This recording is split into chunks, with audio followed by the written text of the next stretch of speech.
At the turn of the century, before visitors could come to the Grand Canyon in their own cars, the railroads closed the gap between the far reaches of the Wild West and the cities and towns of civilization. In those early days, the Grand Canyon Natural Railway became the first practical way of visiting this natural wonder.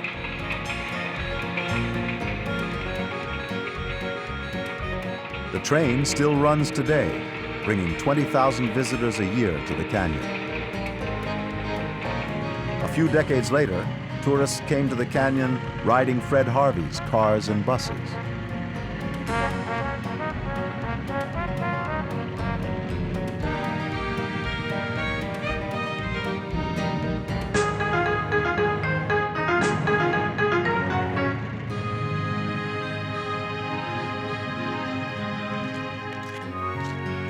But one of the more exotic ways of visiting the canyon was dreamed up by Parker Van Zandt. In 1927, I co-piloted one of the first Ford Trimotors from Detroit, the Ford factory, to California, with the chief engineer of the company on board. The Ford Trimotor was the first real commercial air transport plane in America.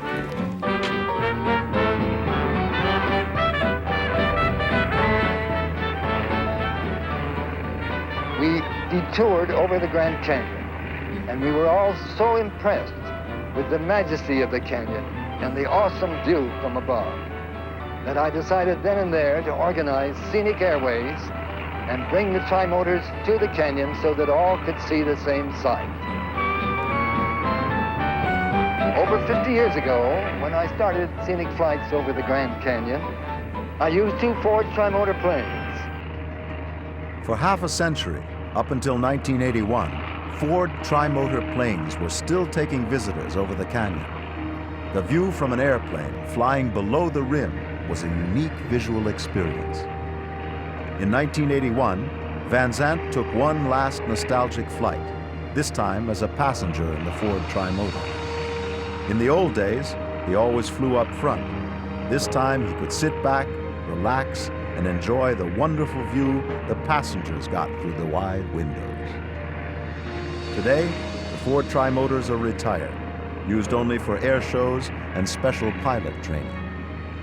But there are other ways to see the canyon by air. Papillon is one of several helicopter companies that fly the Grand Canyon. But unlike the good old days, restrictions today prevent all aircraft from flying below the canyon's rim. Visitors who want that experience have to charter a copter and fly outside the boundaries of the national park.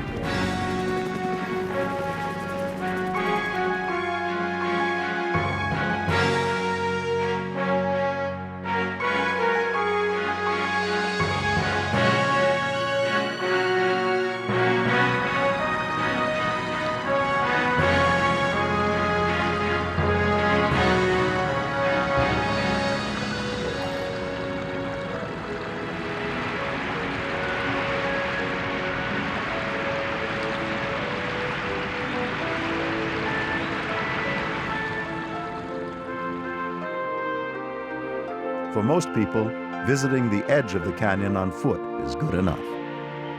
90% of the park's visitors see the canyon from the South Rim. They come from all walks of life, and 40% are from foreign countries. It was not until 1901, when the Santa Fe Railroad laid track to the South Rim, that tourism got its big boost, reducing travel time from Williams from 11 to 3 hours. Some of the first passengers to arrive by train were Emery and Ellsworth Kolb, two adventurers from Pennsylvania. They bought a glass plate photographic camera in Williams, Arizona, and pitched a tent studio at the top of Bright Angel Trail. The photographs of tourists as they started their mule trips became well known around the country, bringing many more visitors to the South Rim, including celebrities such as President Teddy Roosevelt, here pictured being escorted by John Hance. One of the most interesting aspects of the Kolb Brothers' story is the developing process they had to go through to create their photographs.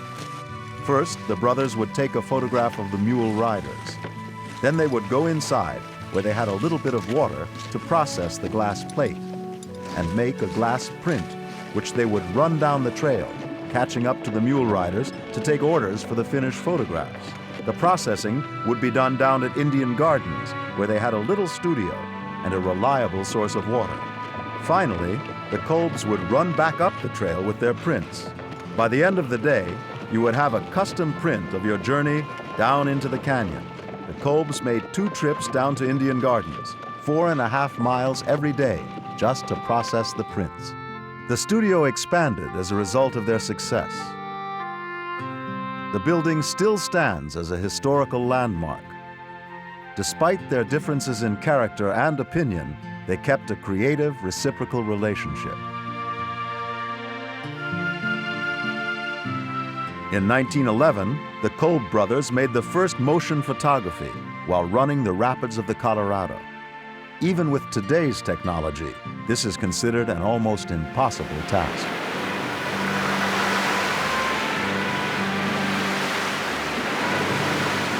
The film was projected for years at their studio, with live narration by Emery.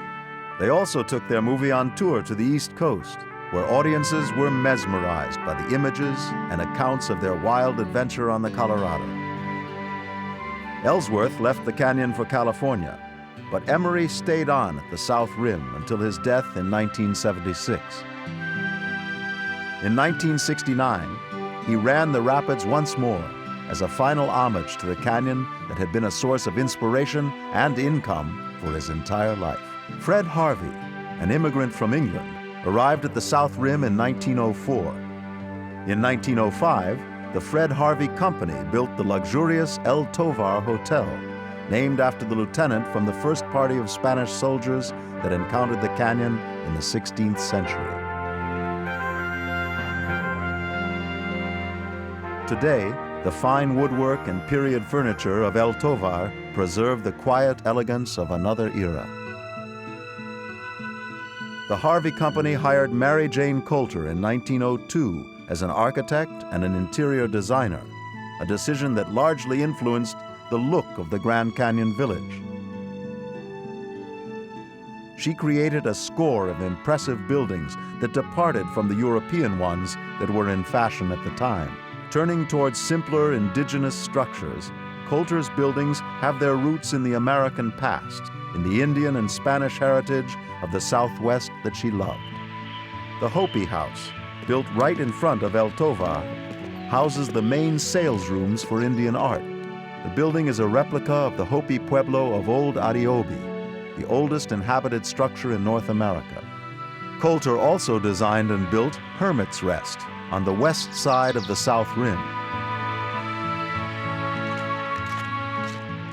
Constructed of rough timber and boulders to resemble an unrefined early pioneer dwelling, Hermit's Rest and the lookout near the El Tovar share Coulter's affinity for incorporating readily available natural materials into her buildings. She also built Bright Angel Lodge, completed in 1935. Her relationship with the Fred Harvey Company lasted until 1948, spanning her entire career.